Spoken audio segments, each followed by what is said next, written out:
주를 안보하는 자 달려가 달려가 피곤치 않네. 천성문을 향하여 면류관을 얻도록 달려가 달려가 피곤치 않네. 주 안보하는 자 안보하는 자 안보하는 자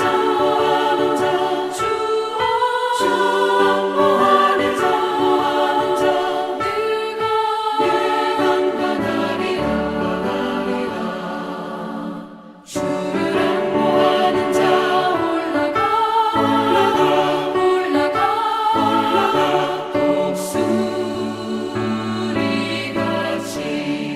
그늘 아래 뛰놀며 주의 영광 보리라. 올라가 독수리같이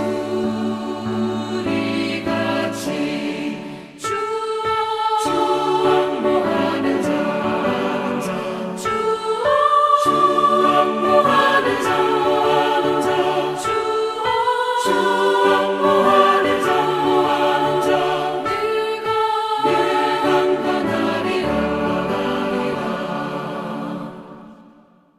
시기와 분냄과 당짓는 것과 분열함과 이단과 투기와 술 취함과 방탕함과 또 그와 같은 것들이라.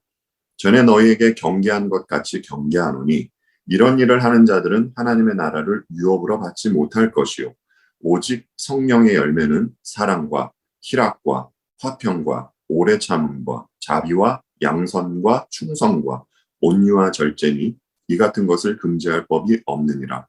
그리스도 예수의 사람들은 육체와 함께 그 정욕과 탐심을 십자가에 못 박았느니라.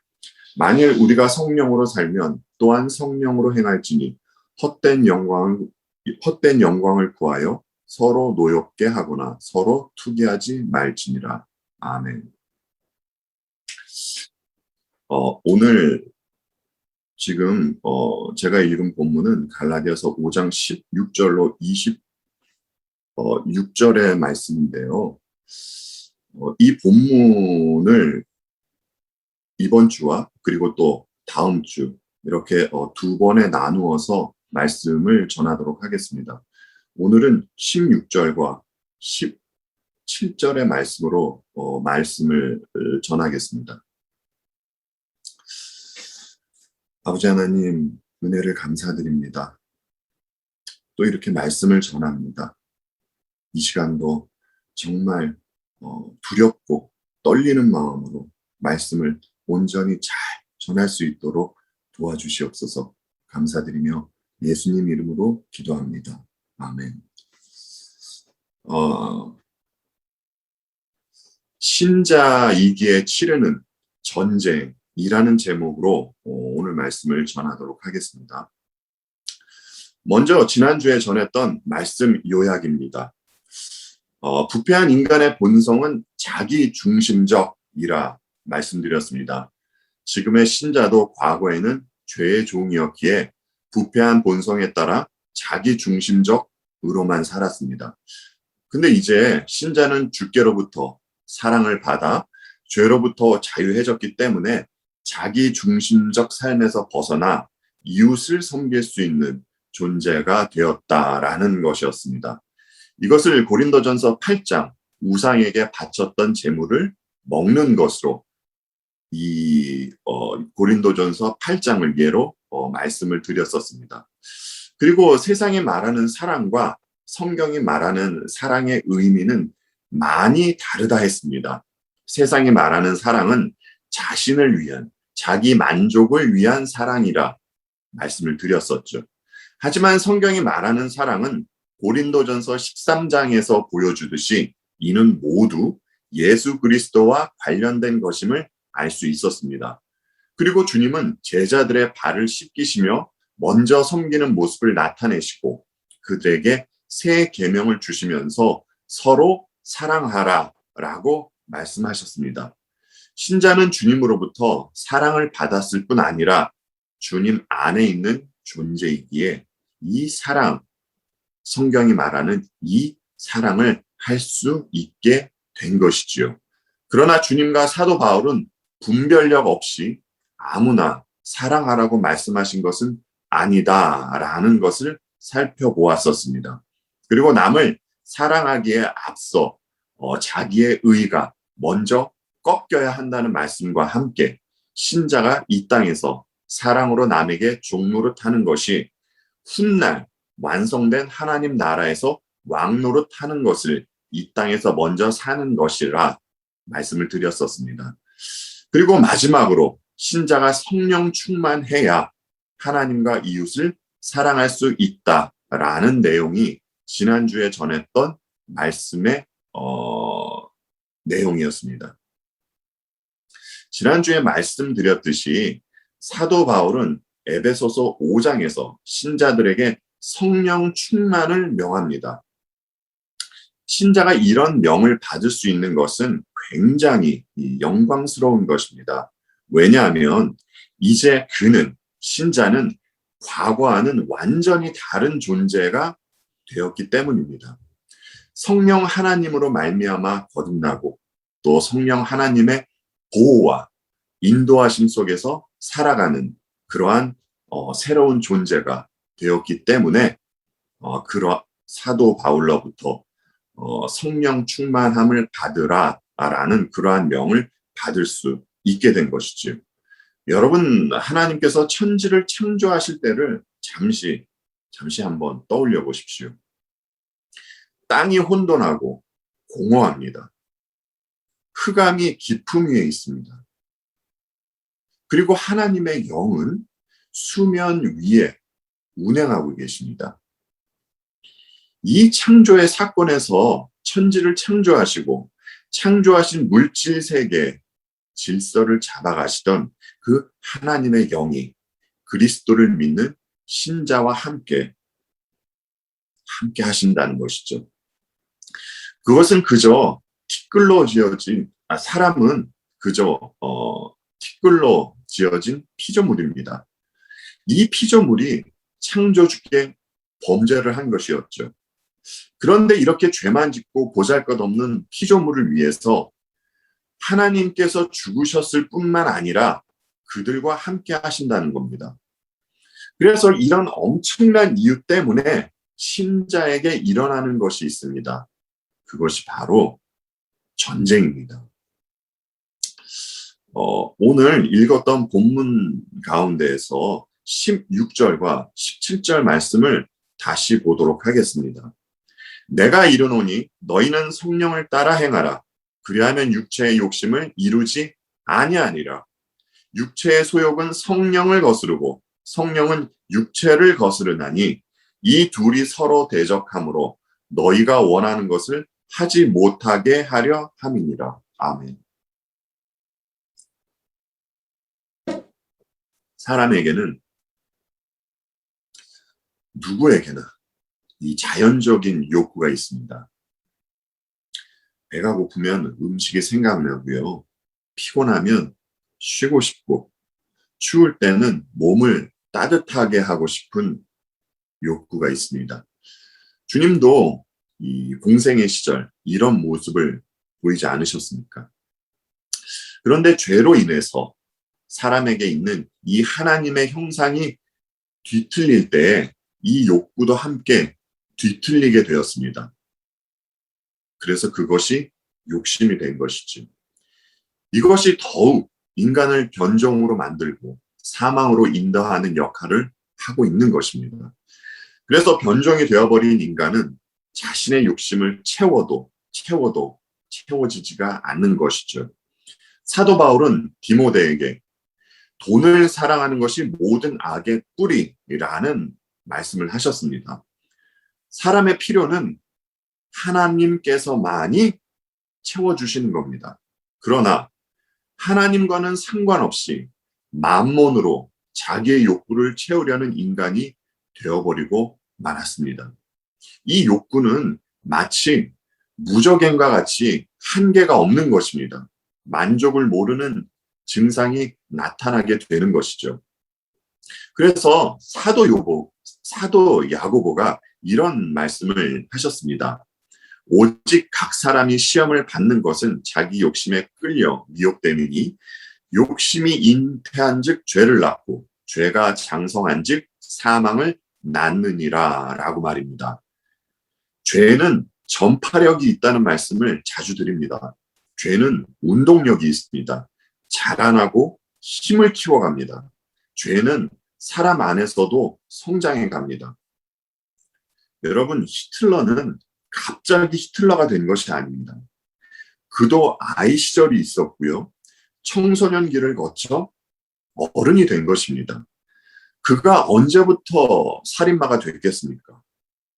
어른이 된 후 갑자기 그렇게 됐을까요?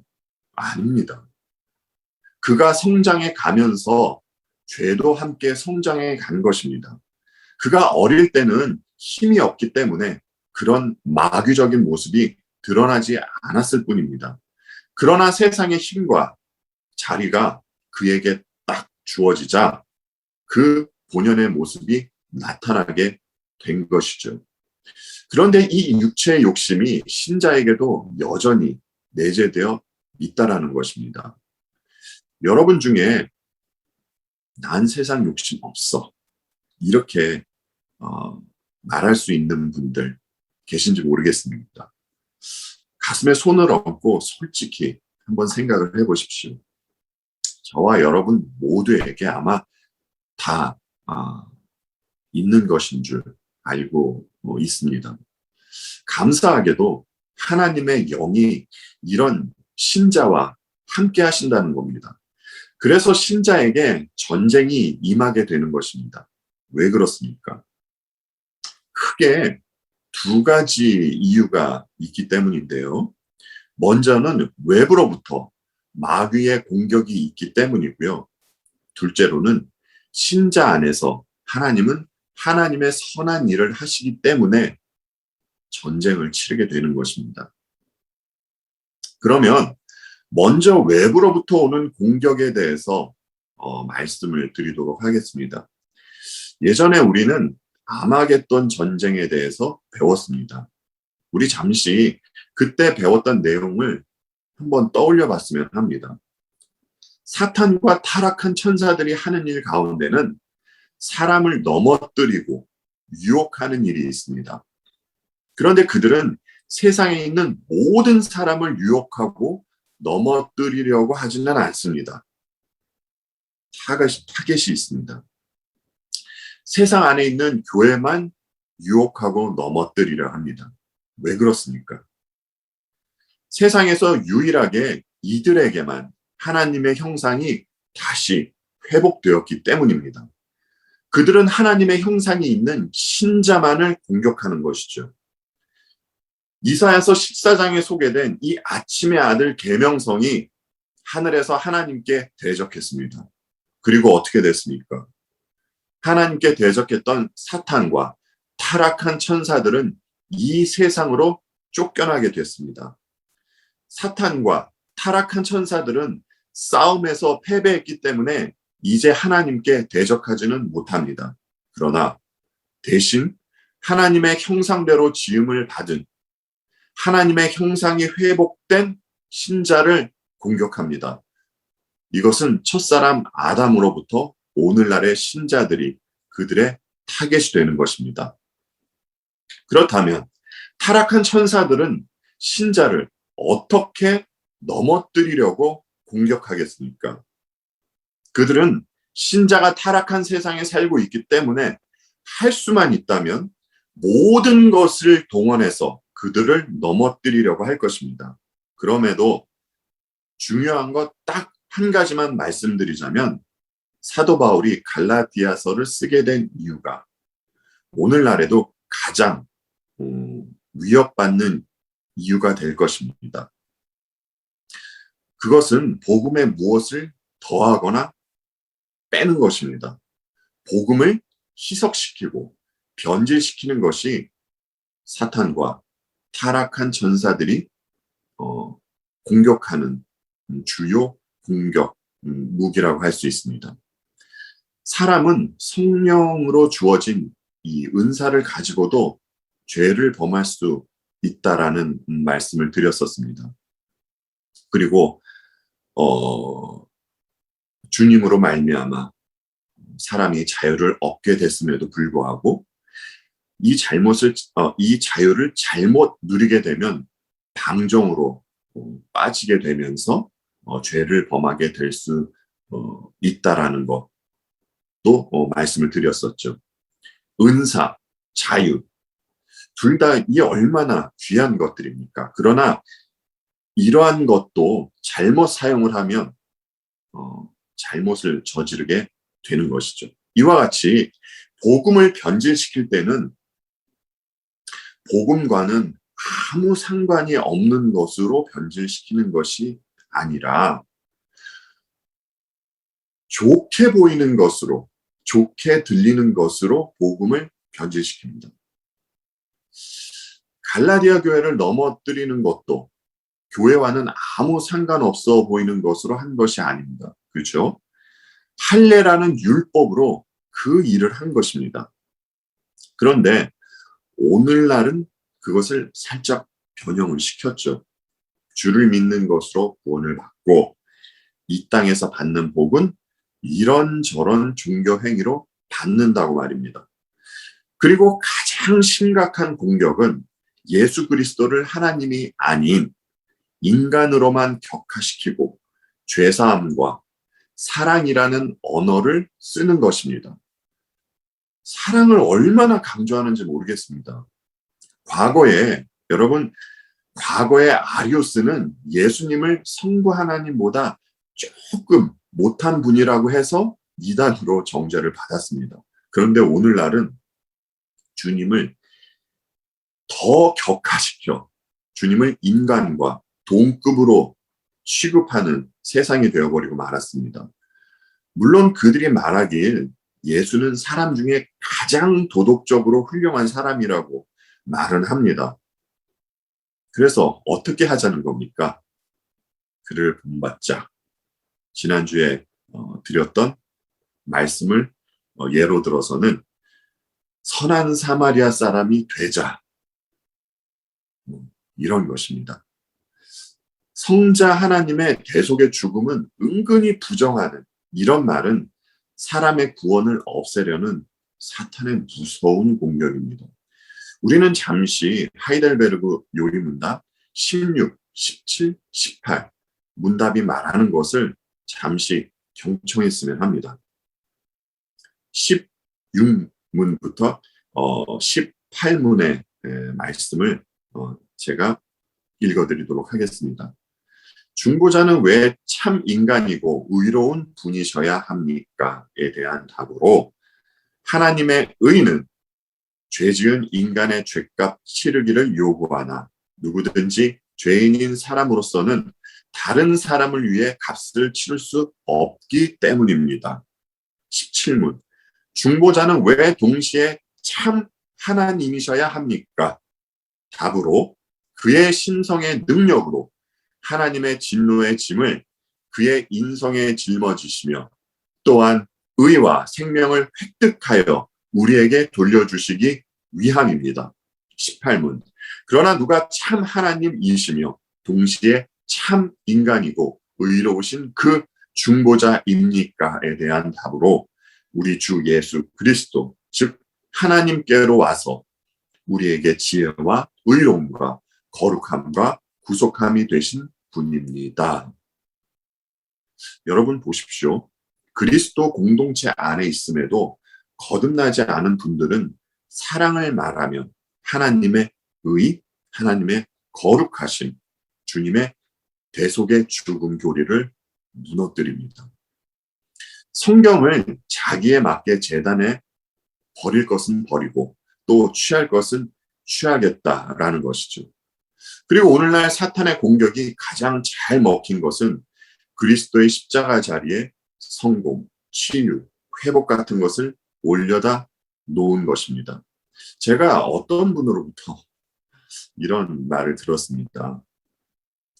목사가 말씀을 전함에 있어서 핵심을 말하지 않고 주위에 언저리 것을 전한다면 그것은 복음을 전한 것이 아니라 강대상에서 실컷 다른 소리하고 내려온 것이라고 말입니다. 이 말씀을 듣는데 참 긴장이 되었습니다. 여러분, 주님의 자녀들은 이미 그리스도 안에서 성공하고 치유받고 회복된 분들입니다. 세상의 관점하고 다르지만 말입니다. 이와 같이 십자가에서 그리스도가 없이 성공, 치유, 회복과 같은 이 언저리 것을 말하는 것은 복음이 아니라 유사복음. 우리는 이것을 가짜복음이라고 하죠.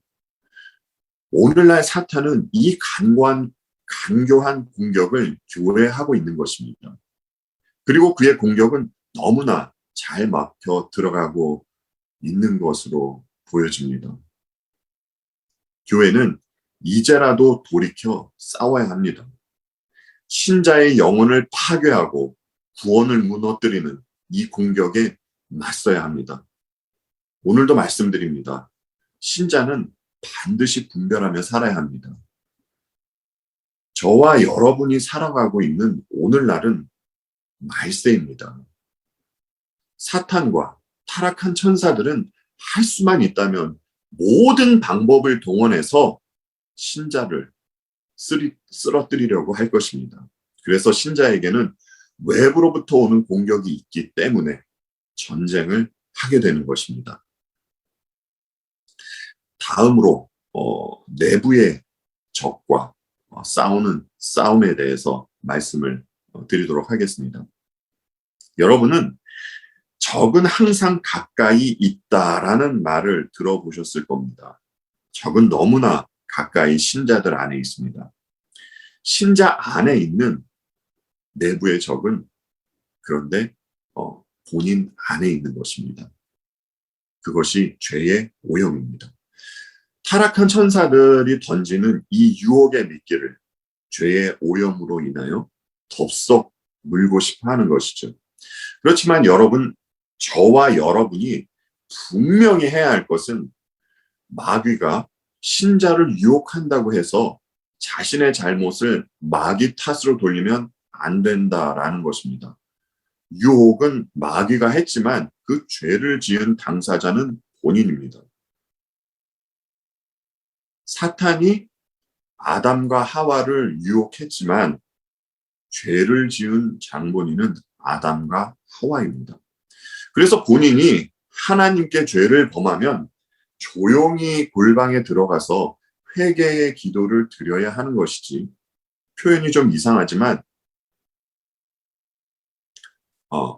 죄송합니다.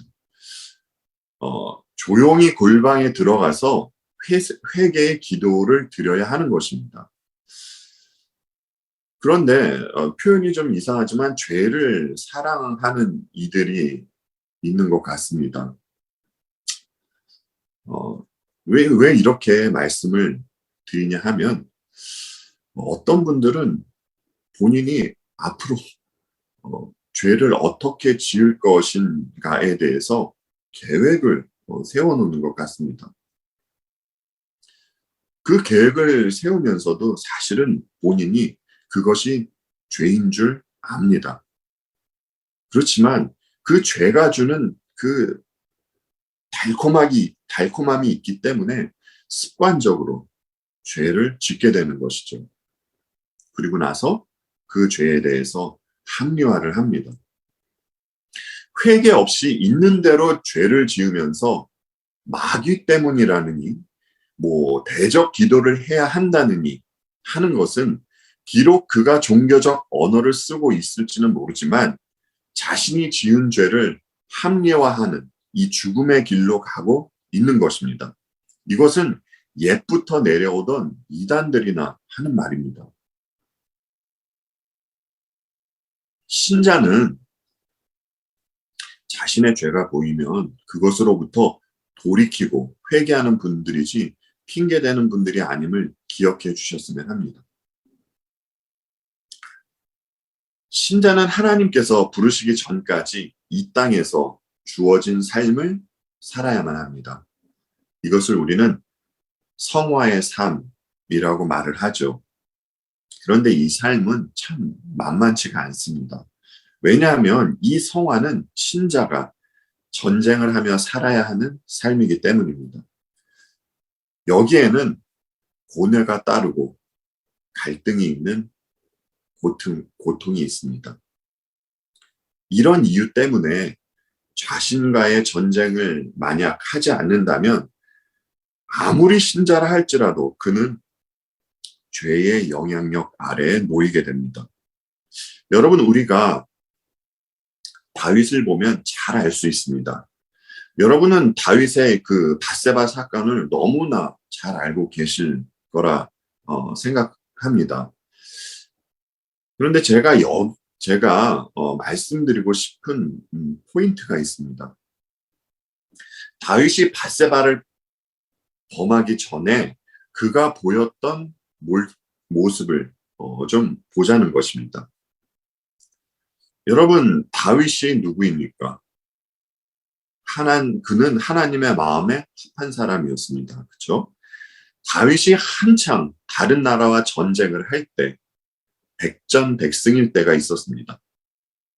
그런데 그가 그렇게 승리를 할 수 있었던 것은 하나님께서 그와 함께 하시고 하나님께서 싸워주셨기 때문에 승승가도를 달릴 수 있었던 것입니다. 하지만 다윗은 다른 어떤 나라와의 그 전쟁에서는 승리하고 있을지 모르지만 아주 작은 자기 자신과의 싸움에서는 패배하고 말았습니다. 여러분, 그를 무너뜨린 것이 무엇이었습니까? 이웃 나라의 막강한 병력이었습니까? 아닙니다. 다윗을 무너뜨린 것은 자신 안에 있는 교만이었습니다. 그가 밧세바를 범하던 상황은 전쟁을 하고 있던 상황이었죠. 그런데 한 나라의 왕이 부하들은 전쟁터에 내보내고 그는 어떤 모습을 보였습니까? 다윗은 예루살렘에 남아서 단잠을 잤습니다. 그리고 왕궁 옥상을 거닐다가 밧세바를 보게 된 것이죠. 백성들은 생사의 갈림길에 놓인 전쟁터에 있는데 그는 안락하고 높은 왕궁 옥상에서 편안함을 누리고 있었던 겁니다. 그가 왜 이런 모습을 보였겠습니까? 하나님이 도와주셔서 이번 전쟁에도 승리하겠지라는 교만이 그의 마음에 있었기 때문입니다. 그리고 또 한편으로는 자신의 실력으로 본인이 우월하기 때문에 본인이 하는 이 전쟁이 항상 승리로 가고 있다라는 착각을 하게 된 것이죠. 그렇지만 그는 밧세바를 범한 후에 그가 편안히 거니던 옥상 왕국에서 내려오게 됩니다. 잠언 29장에는 이런 말씀이 있습니다. 노하는 자는 다툼을 일으키고 성내는 자는 범죄함이 많으니라. 사람이 교만하면 낮아지게 되겠고 마음이 겸손하면 영예를 얻으리라. 제가 말씀드리고 싶은 것은 이것입니다. 지금 잠언에서 말하고 있듯이 인간이 교만하면 낮아지게 된다라는 것은 자명한 것입니다. 그리고 다윗과 같은 하나님의 사람 안에도 무서운 죄가 있다라는 것이죠. 이와 같이 하나님의 사람인 다윗 안에 죄가 있었던과 같이 오늘을 살아가는 신자 안에도 죄의 오염은 그득하다라는 겁니다. 간혹 보면 어떤 분이 신자인지 아닌지 모르는 모습을 보일 때가 있습니다. 죄를 가볍게 여기는 사람들을 좀 보게 됩니다.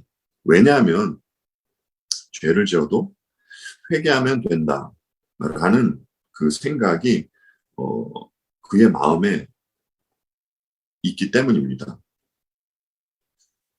근데 제가 아까 조금 전에도 말씀을 드렸듯이 어, 사람을 범죄하게 하는 것은 안 좋은 것으로 범죄하게 하는 것이 아니라 좋은 것으로 범죄를 하게 합니다. 여러분, 회개는 신자라면 반드시 해야 하는 것입니다. 그런데 지금 제가 말씀드린 이 사람은 죄를 지으면 좀 어때? 회개하면 되지? 라는 공식을 갖고 있는 것입니다. 그러면서 마음 편하게 죄를 짓는 것이죠. 여러분, 다윗이 하나님께 범죄하고 나서 회개를 했습니까? 아니면은 하지 않았습니까? 그는 진짜 마음 아파하며 진심으로 하나님 앞에서 회개했습니다. 정말 통렬히 자신의 가슴을 찢고 하나님 앞에 부르짖었죠. 그래서 다윗이 하나님께 회개한 후에 그는 다시 옥상 왕궁을 거닐던 그 자리로 다시 갔습니까? 아닙니다. 회개 후에 그는 많은 슬픔과 아픔을 겪어야 했습니다. 다윗이 자신이 범한 죄를 하나님께 회개하여 죄사함을 받았지만 그가 저지른 범죄의 열매는 다윗의 삶에 큰 영향력을 끼치게 됩니다. 다윗이 옥상 왕궁에 있을 때 자기 안에 있는 교만이라는 죄와 싸웠어야 했었습니다. 다윗이 이방 나라와의 전쟁에서는 승리했을지 모르지만 자신과는 싸움을 하지 않았고 또 설령 싸움을 했다 하더라도 자신 안에 있는 죄로부터 지고 말았기 때문에 그 죄가 만들어낸 열매의 쓴맛을 그는 그 쓴맛을 봤어야만 했던 것이었죠. 사람은 낮은 자리에서는 교만할 수가 없습니다. 높은 자리에서 교만하게 됩니다. 사람이 높은 자리에서 아래를 내려다볼 때 그 자리에서 주는 쾌감이 얼마나 큽니까? 마귀는 인간에게 계속 그 자리로 올라오라고 유혹을 하는 것입니다. 그곳에서 세상이 주는 쾌락을 즐기라고 말입니다. 이 유혹과 싸우는 유일한 분들이 신자이고 이 유혹과 피 터지게 싸워야 그 죄의 세력으로부터 벗어날 수 있게 되는 것입니다. 주님을 믿는 분들은 죄의 파괴력을 알고 있습니다. 그래서 신자는 그 죄를 죽이려 하지요. 신자의 특징은 죄를 짓지 않으려 하는 모습도 있지만 자신의 죄를 처리하는 방법에서도 그 특징이 나타납니다. 자신이 지은 이 죄를 본인이 죄 지은 사실을 인정하고 주께로 나아가는 특징이 있다라는 것입니다. 여러분, 자신의 잘못을 인정하는 사람은 오직 신자밖에는 없습니다. 이 말은 자신 안에 이 죄의 잔재가 있다는 것을 시인하는 것과도 연결이 되는 것이죠. 그래서 신자는 자신 안에 있는 이 죄의 오염을 예민하게 인식하고 그 죄와 싸우려는 모습을 보이게 되는 것입니다. 성경 말씀 두 곳을 보고 말씀을 이어가도록 하겠습니다. 먼저는 오늘 본문 17절 말씀이고요. 그리고 로마서 8장 13절 말씀입니다. 먼저 오늘 본문 17절 말씀을 먼저 보도록 하겠습니다. 육체의 소욕은 성령을 거스르고 성령은 육체를 거스르나니 이 둘이 서로 대적함으로 너희가 원하는 것을 하지 못하게 하려 함이니라. 다음으로 로마서 8장 13절의 말씀입니다. 너희가 육신대로 살면 반드시 죽을 것이로되 영으로서 몸의 행실을 죽이면 살리니. 다시 한번 읽겠습니다. 너희가 육신대로 살면 반드시 죽을 것이로되 영으로서 몸의 행실을 죽이면 살리니. 아멘. 사도는 말합니다. 육신대로 살면 반드시 죽을 것이라고 말합니다. 그런데 여러분, 육신대로 살면 죽는다는 것이 무엇입니까? 반드시 죽을 것이로되 어디서 많이 들어보지 않으셨습니까? 선악을 알게 하는 나무의 열매는 먹지 말라. 내가 먹는 날에는 반드시 죽으리라. 이곳 창세기에서도 하나님은 사람에게 무엇을 하면 반드시 죽으리라 라는 말씀을 하시는데, 창세기에서는 하나님의 계명을 어기면 반드시 죽는다라는 것이었습니다. 그리고 로마서에서는 육신대로 살면 죽는다는 것이었습니다. 그런데 재미있는 것은 지금 읽은 로마서에서 보여주듯이 사는 것 같으나 죽는 것이 있고 죽는 것 같으나 사는 것이 있다라는 것입니다. 사대 교회에게도 말씀하시지 않으셨습니까? 내가 살았다 하는 이름은 가졌으나 죽은 자로다. 그런데 여러분, 이런 말을 들으면 좀 이상합니다. 하나님은 죽은 자에게 말을 합니다. 죽었다라는 것은 생명이 끊긴 것인데 외부에서 소리가 들린다 한들 죽은 그들이 그 말을 들을 수 있습니까? 그 소리를 들을 수 있습니까? 그래서 이러보건대 사람이 생각하는 삶과 죽음, 그리고 성경이 말하는 생과 사는 좀 다른 것 같다라는 생각이 듭니다. 여러분, 아담이 선과 악을 알게 하는 나무의 열매를 먹고 죽었습니까? 죽지 않았습니까? 여러분도 아시다시피 그는 열매를 먹은 후에도 가인과 아벨이라는 자식을 보았습니다. 그러면 하나님께서 아담에게 거짓말을 하신 것입니까? 그럴 리는 없죠. 그럴 리는 없습니다.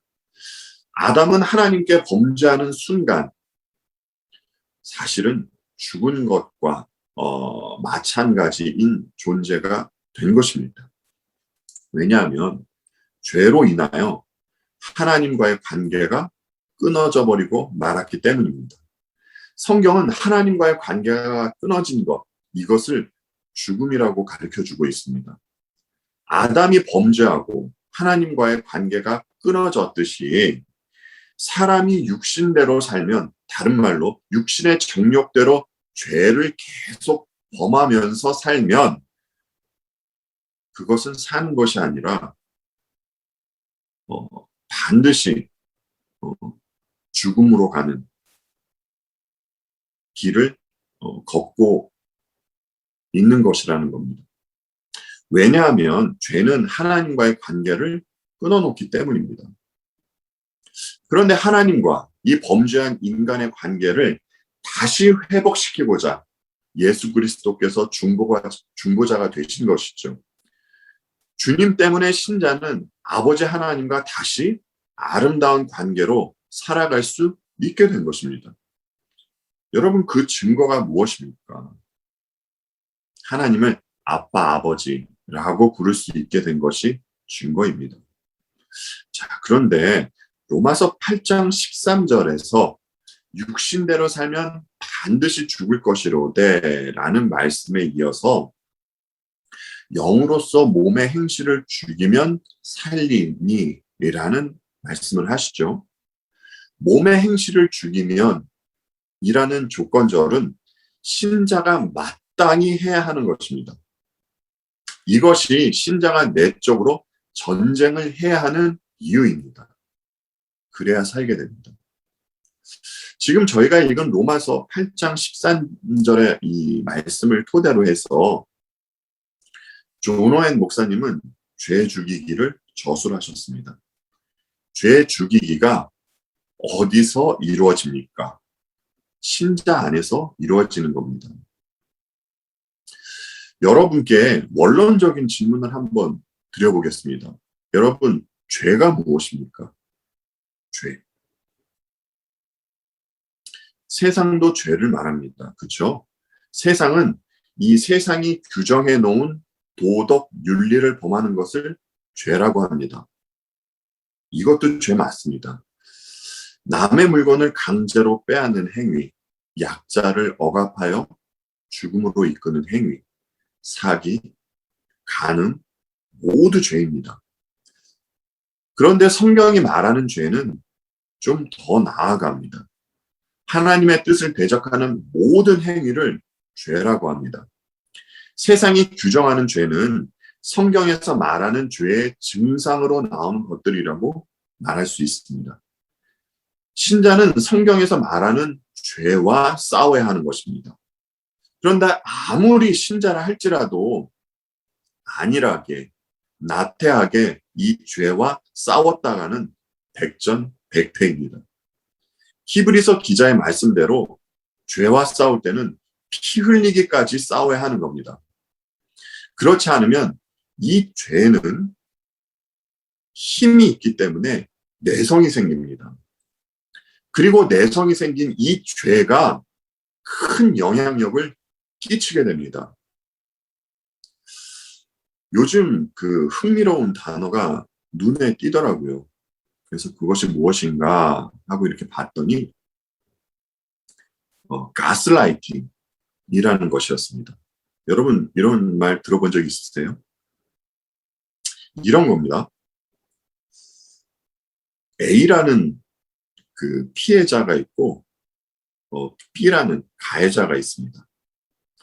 그런데 이 B라는 가해자는 A라는 피해자의 환경과 심리를 조종합니다. 그래서 A 자신을 믿지 못하게 합니다. 그리고 가해자 B는 A에게 이런 말을 합니다. 넌 안 돼. 날 믿어야 돼. 다 널 위해서 하는 소리야. 그래서 시간이 갈수록 마침내 A는 B의 말에 질질 끌려다니게 되는 것입니다.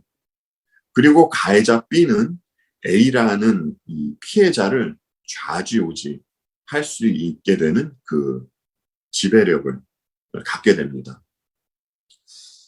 그러면서 이런 말을 하죠. A, 넌 왜 나한테 얘기 안 해? 왜 내 말 안 들어? 거봐, 내 말 안 들어서 그래. 이런 말을 합니다. 이와 같이 죄는 인간에게 악한 지배력을 행사를 합니다. 죄와 타협할 때 거짓 평화가 임할지 모르지만 결국 죄에 끌려다니게 되는 것입니다. 그러나 죄에 대항하면 전쟁이 발생하게 되는 것입니다. 죄는 방향을 잡고 다름질하여 그리스도를 닮아가고자 하는 신자 안에서 제동을 거는 그러한 역할을 합니다. 신자 안에 남아있는 죄의 잔재는 그가 하나님 나라에 갈 때까지는 없어지지 않습니다. 그러나 끝까지 죄와 싸워서 죄가 힘을 쓰지 못하게 해야 하는 것이 이 신자의 의무인 것이죠. 사람의 몸은 몇십 쪽의 세포로 이루어져 있다고 합니다. 그리고 누구나 할 것 없이 사람 몸에는 암세포가 있다고 합니다.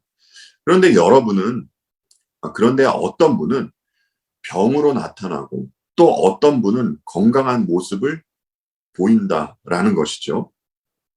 누구에게나 이 암세포가 있음에도 불구하고 말입니다.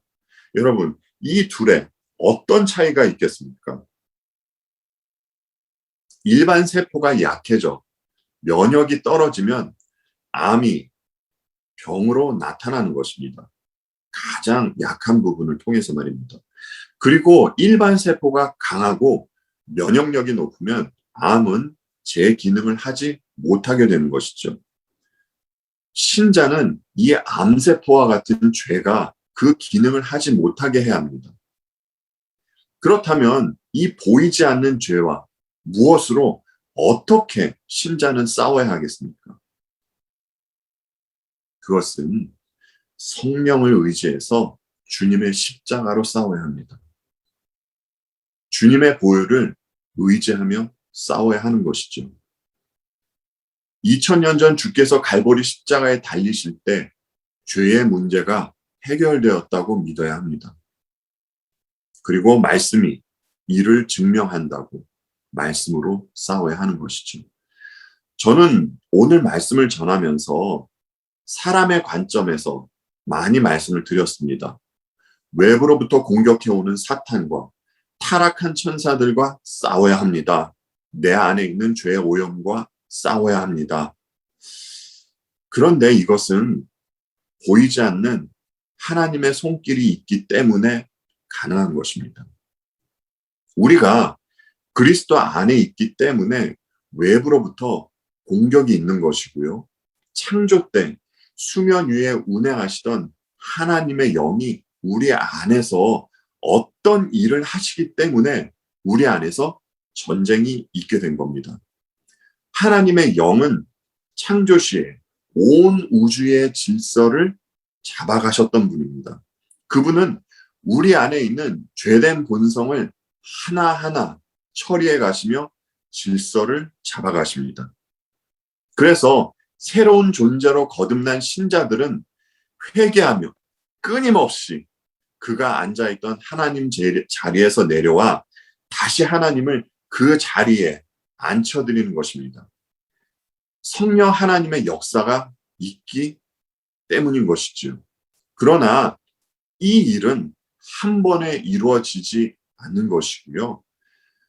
신자의 이 평생의 삶에 걸쳐서 이루어지는 것입니다. 왜냐하면 아직 신자 안에 남아있는 육체의 소욕이 그 하나님 자리에 계속 앉아 있으라 유혹하기 때문입니다. 죄된 본성은 육체의 소욕을 따르고 싶어 합니다. 옥상 왕궁을 거닐며 세상의 쾌락을 누리고 싶어 합니다. 그러나 하나님의 영은 이를 허락하지 않습니다. 육체의 소욕은 성령을 거스르고 성령은 육체를 거스르나니 이 둘이 서로 대적함으로 너희가 원하는 것을 하지 못하게 하려 함이니라. 여러분, 참 감사한 것은요. 신자는 주님 안에 있다는 사실로 전쟁이 시작되었다라는 것입니다.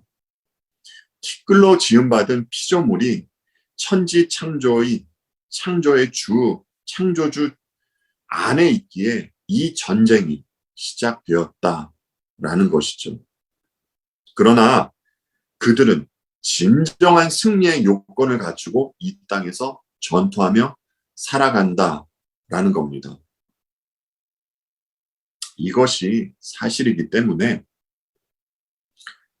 조금 전에 말씀을 드렸던 존 오웬 목사님은 이런 말씀을 하셨습니다. 거듭난 신자는 이 땅에서의 행복을 추구하기보단 거룩해지기를 열망해야 합니다. 라고 말입니다. 다시 한번 말씀드릴게요. 거듭난 신자는 저와 여러분은 이 땅에서의 행복을 추구하기보단 거룩해지기를 열망해야 합니다. 라고 말입니다. 신자는 거룩함을 열망하며 죄와 전투하며 살아갑니다. 그리스도 안에서 새로운 존재로서 말입니다. 여러분은 이 전쟁을 하고 계시는지 여쭙고 싶습니다. 저와 여러분이 이 전쟁을 치룰 때에만 주님 안에서 이미 주어진 승리의 기쁨이 무엇인지 알게 되고 그 기쁨을 맛보게 될 것입니다. 이 기쁨은 육체의 소욕이 줄 수 없는 하늘의 기쁨입니다. 하나님께서 또 저와 여러분에게 주어진 이 삶 가운데에서 이 기쁨을 언제나 맛보며 살아가는 저와 여러분이 되기를 간구드리며 말씀을 마치도록 하겠습니다. 주님 은혜를 감사드립니다. 저희들이 이 거룩한 전쟁에 참여할 수 있는 것은 우리들이 주님 안에 있기 때문입니다. 이 존재된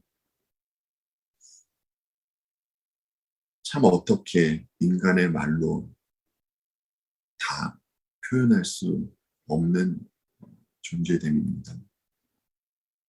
우리들이 주님과 신비한 연합을 이루었기 때문에 저희들에게 전쟁이 있다라는 말씀 오늘 또 들었습니다. 주어진 삶 가운데에서 죄와 타협하지 아니하고 죄와 싸워나가며 주님의 자녀다운 모습을 늘 나타내며 그렇게 씩씩하게 주어진 자리에서 살아나가겠습니다. 주님, 그럴 때 주님으로부터 오는 그 기쁨, 통성이 맛보며 그 전쟁 가운데에서도 주님께 감사와 찬양을 올려드릴 수 있는 저희 모두가 될 수 있도록 도와주시옵소서. 감사드리며 예수님 이름으로 기도하옵나이다. 아멘.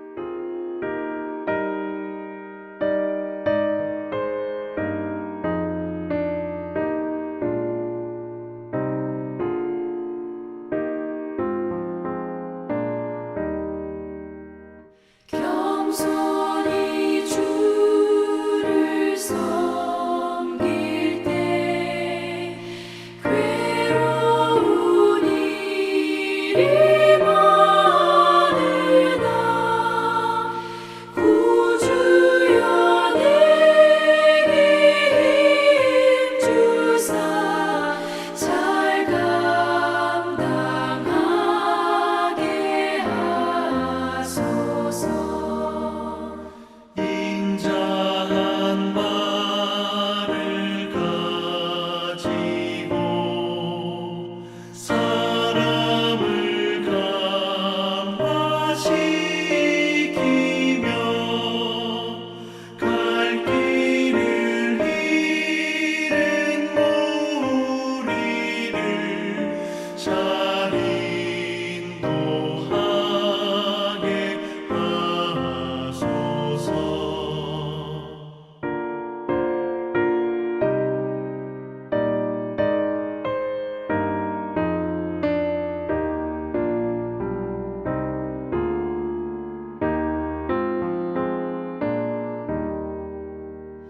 구주의 귀한 인내를 깨달아 알게 하시고 굳건한 믿음 주셔서 늘 승리하게 하소서. 장래의 영광 비추사 소망이 되게 하시며 구주